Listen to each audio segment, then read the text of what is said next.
Hey everybody, it's Dacia Coffee, and that means it's Wednesday at 12:30 and it's corporate caffeine time. This is our live stream version.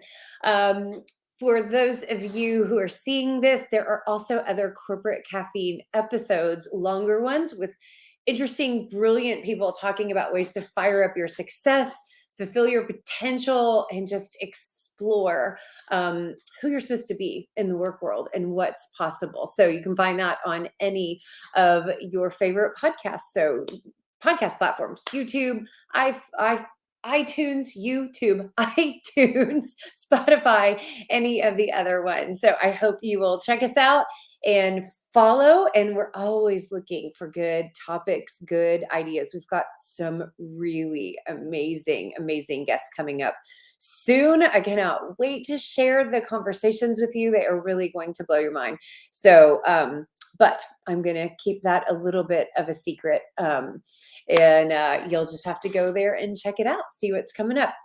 Okay, so today is the beginning of Lent. Last night, yesterday, Fat Tuesday, right? And oh gosh, I definitely was like, wow, it's the last day. I'm going to eat what I want and drink what I want and blah, blah, blah. Of course, does not make you feel great. So why? Why is it so compelling to be bad? Like, why is it just in the moment, just so yummy to give in to temptation? And temptation can be defined by food or drink, right? But it can be defined by wanting to swear or wanting to tell someone off or just wanting to indulge your emotions or not wanting to do your work or procrastinating. I mean, there's a million ways that we can define temptation. And so Lent in general, a lot of people kind of like shrink away from it. But honestly, I think it's something that gives an opportunity, a doorway, if you will, into deeper self-awareness. And there's a lot of cultures, beyond Christianity, that embrace fasting or self-denial of some sorts in the pursuit of higher spiritual awareness, or self-cleansing or anything like that, right? I mean, it seems to be, and even in different diets that come and go and fads and this, that, and the other, there seems to be some sort of natural tendency somewhere in our humanity to think through giving things up, detoxing, um, limiting ourselves, and why, right? Like, it's interesting, like that for some reason there is a fascination, or it shows up in a lot of different places, even if we're not fascinated by it, as a draw or a challenge, or something that we feel compelled to do. So I thought that's what I want to dive into today, is talk about, does self-discipline, self-control, does it imprison you, or does it actually free you? And what does that even mean? And why am I even talking about that?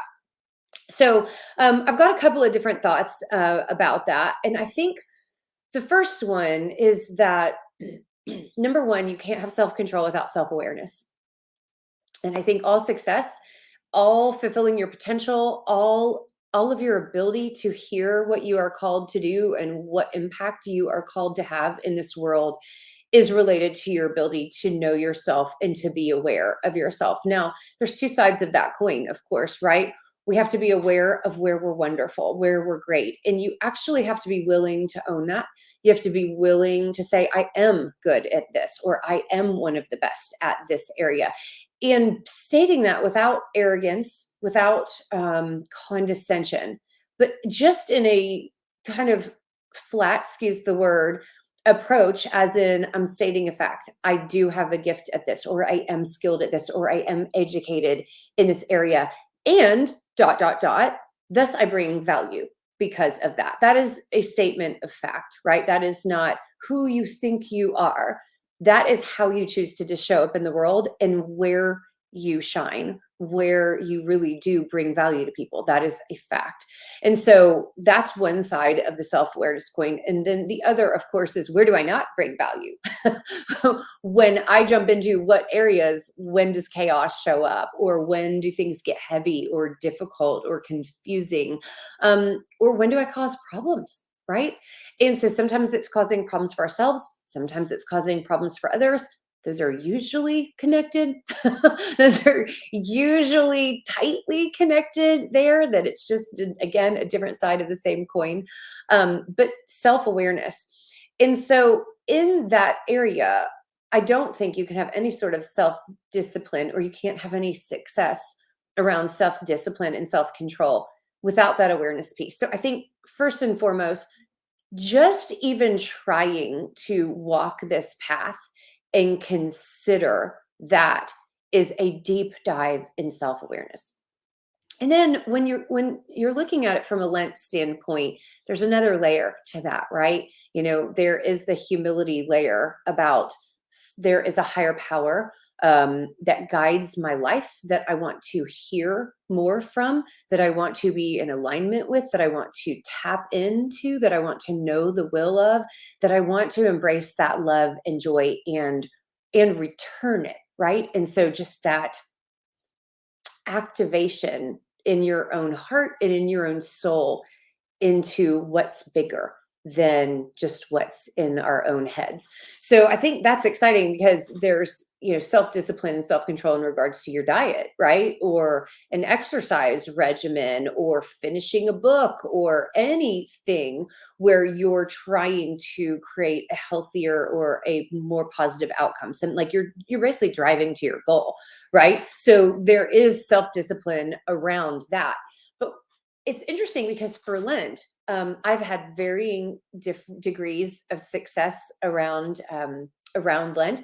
I've had years where I failed miserably by day 7, so didn't get anywhere close to the 40 days. Right? I mean, just 1 week and poof.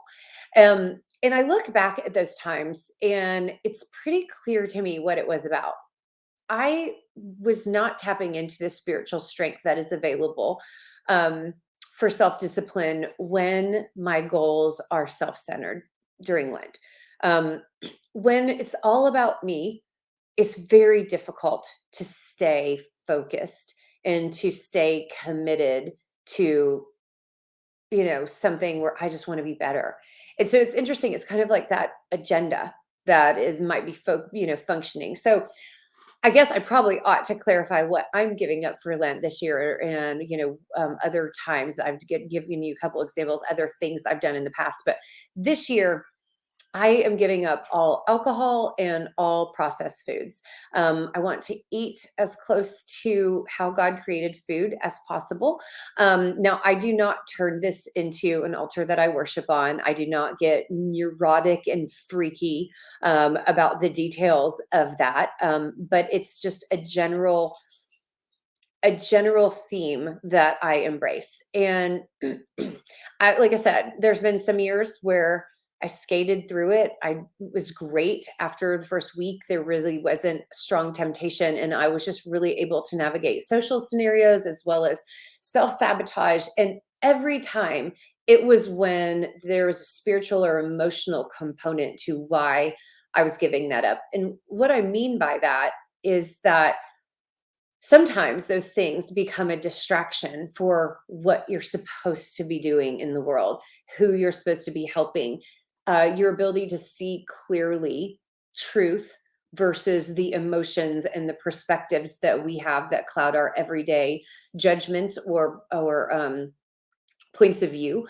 And that's what's kind of going on for me this year. And so, but there's an interesting angle that was revealed to me, when I was praying and prepping for this. And I've had a lot of stress, a lot of good things happen, but a lot of stress. This is a year of massive, massive change for me. Some surprising, like my dad passing away, some not surprising, like my boys graduating from high school and they will be moving out later this year. I mean, we will be downsizing, the business is changing, team members are changing. Those were some surprises. Just so much change. And unfortunately, when I'm overloaded, I look for, and I think we all do, look for the easy ways around the things that are not top of mind, right? And so, what does that mean? I'm hungry. I literally grab whatever's in front of me. Sometimes it's healthy, sometimes it's not. There is no thoughtfulness in that. I have a bad day and I don't have a lot of time margin. I decide a glass of wine is how I'm treating myself and how I'm going to unwind from the stress or the intensity of the day. But stacking those shortcuts ends up making me feel physically bloated, but more than that, emotionally and spiritually bloated. And what I realize is there's so many choices that I'm in the middle of, like so much intensity, that the interesting angle for me this year is about freedom. Because if I pre decide no alcohol, no processed foods, I only had to make one decision. One. There's no more deciding. For me also, I'm in a really healthy headspace when I exercise more, and so when I pre-decide you're going to exercise every day, I already made the decision, right? So I'm not going to freak out if it's only a 2 mile walk or a 2 mile jog versus like this really intense hit class or weightlifting or something crazy like that. No, because then that's something that I'm putting an appropriate focus on. But I pre-decided. I decided I'm doing this every day. And it happened this morning. Because I decided I was going to enjoy Fat Tuesday last night. I did not want to get up to work out. But you know what? I had pre-decided. There was no choice. And it was literally the first thing that popped into my head was, well, there's no sleeping in. You already decided you're not going to. And so I just got up, cranky, fine. But I got up and I put my clothes on and I went out in the 44-degree weather.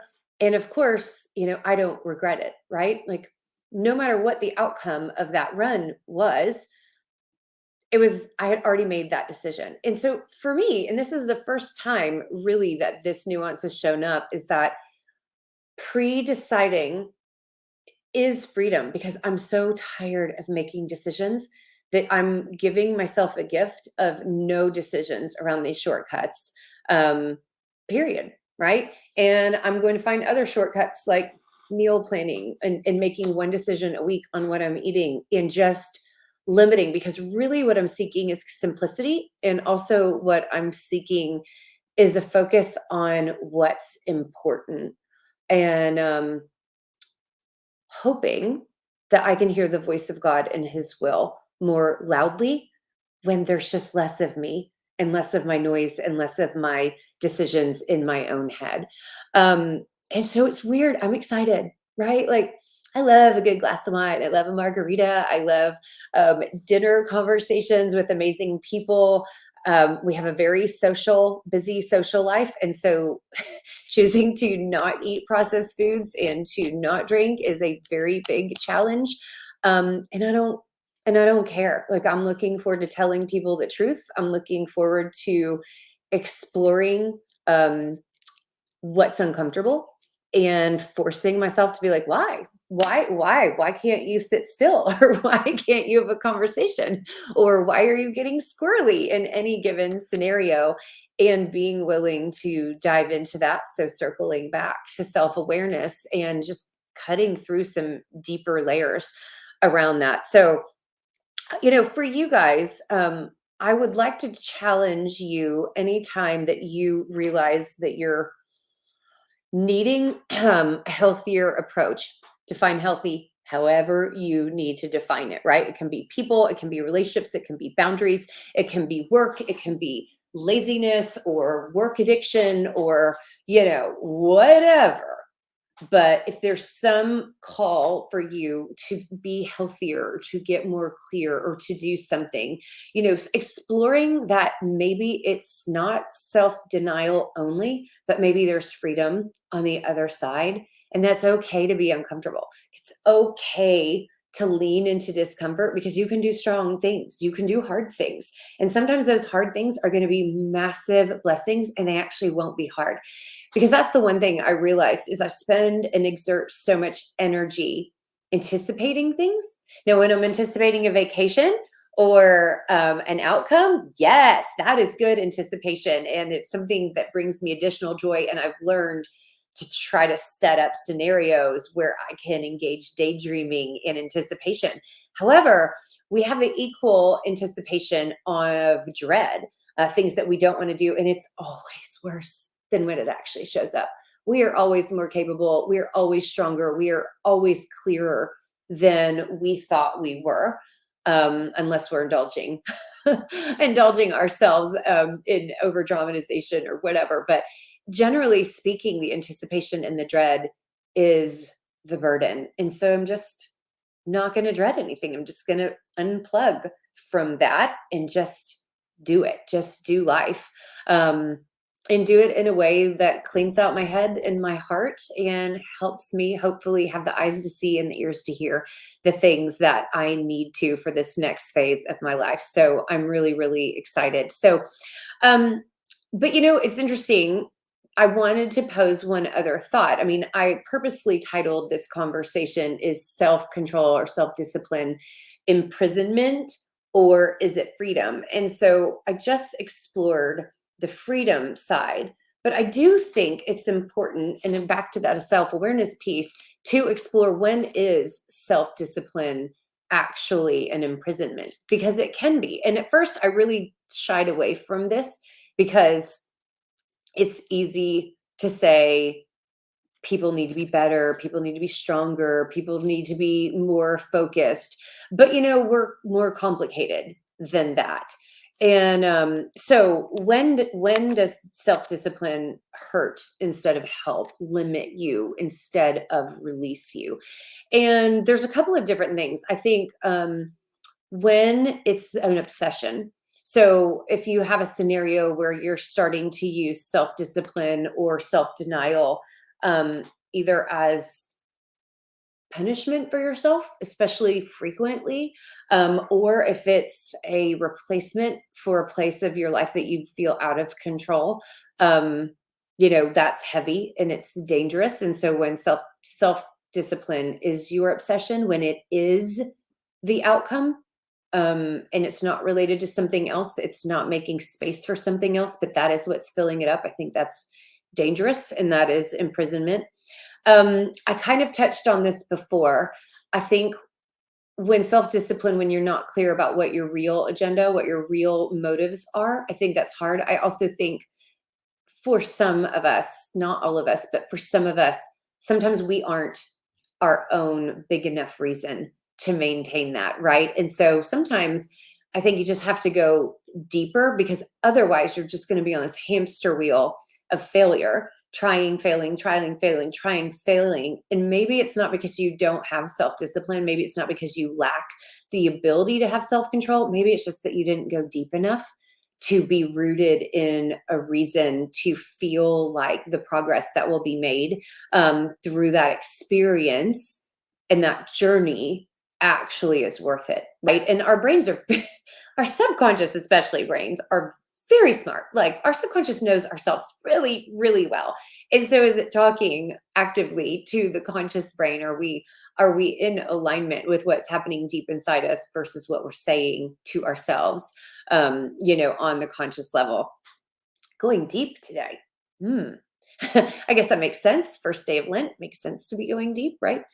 And then I think also there can be this hidden area where we control ourselves in a way where it's actually a limitation.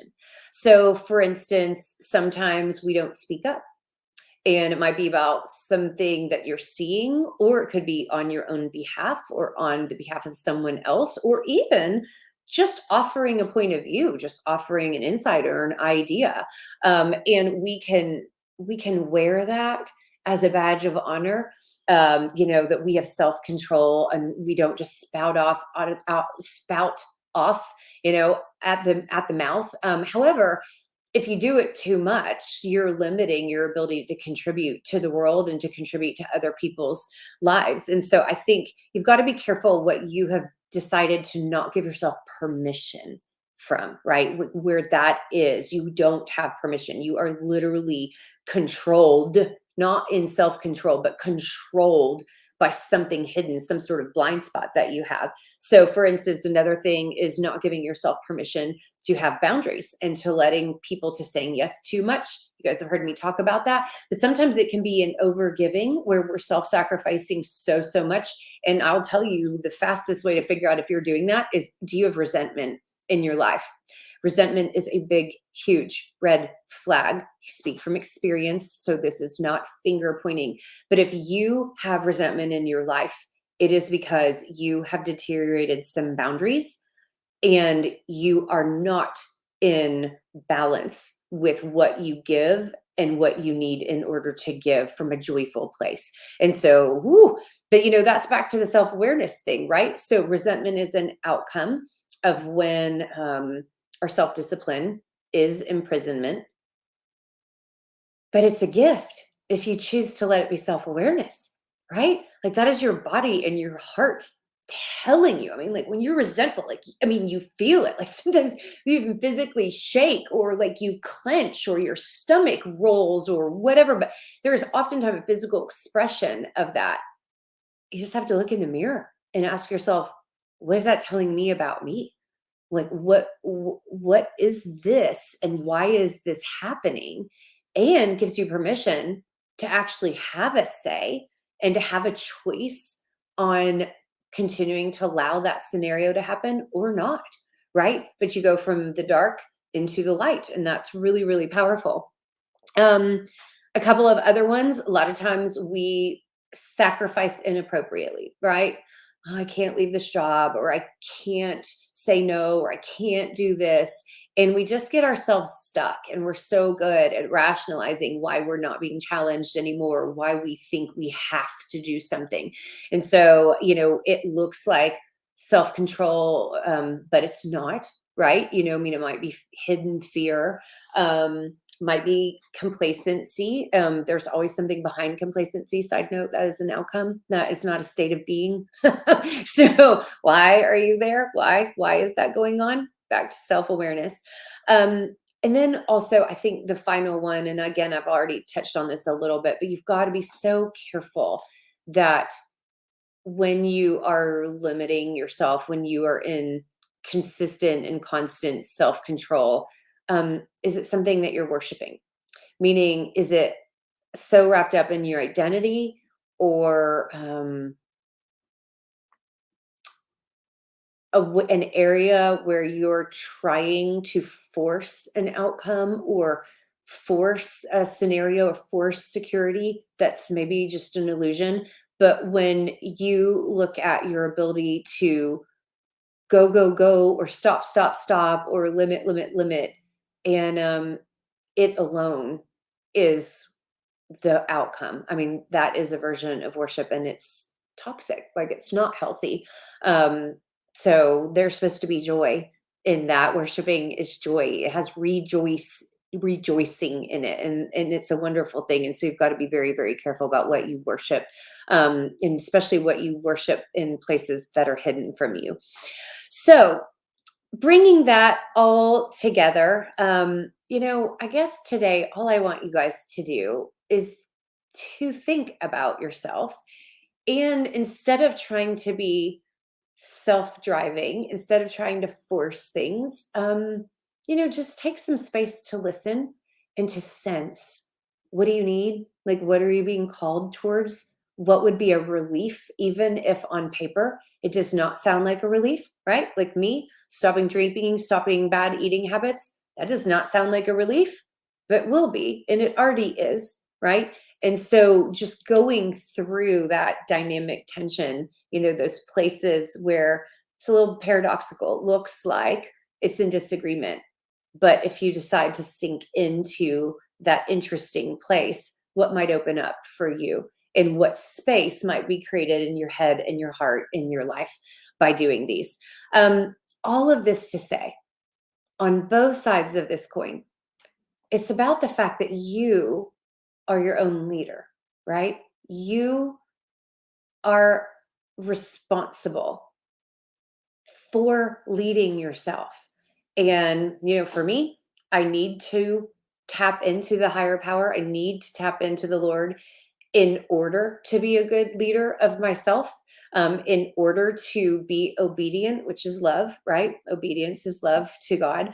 And in order to do things that are not simply me being controlled by my emotions, or me being controlled by my temporary stress, or me being controlled by, well, really anything, but instead looking for places where I can follow freedom and find freedom and thus freely give joy and support and love and encouragement and value where I'm called to do that because it is unleashed. So I pray that the next 40 days for you, no matter what you choose, um, are full of awareness, full of self respect, and full of a sense of possibility. And I hope that you will give yourself time and grace to just sit in that feeling and that sense of possibility, and then just follow those inclinations where they might lead. Yeah. So do the work. Love to all of you guys. I hope you have an amazing March. I can't believe we're here. And I will see you guys next week on Corporate Caffeine. And again, please tap in to our podcast. We're having a lot of fun over there, but we do need your support. We need some subscribers. Leave us a review, 5-star one if we deserve it. And please share as well. So thank you so much. David Ball, it is amazing to see you. And I love the fact that you use the word recenter, because I couldn't agree more about this. It is about finding that center and not being tipped in one direction or the other. So that's it, my friends. Onward and upward.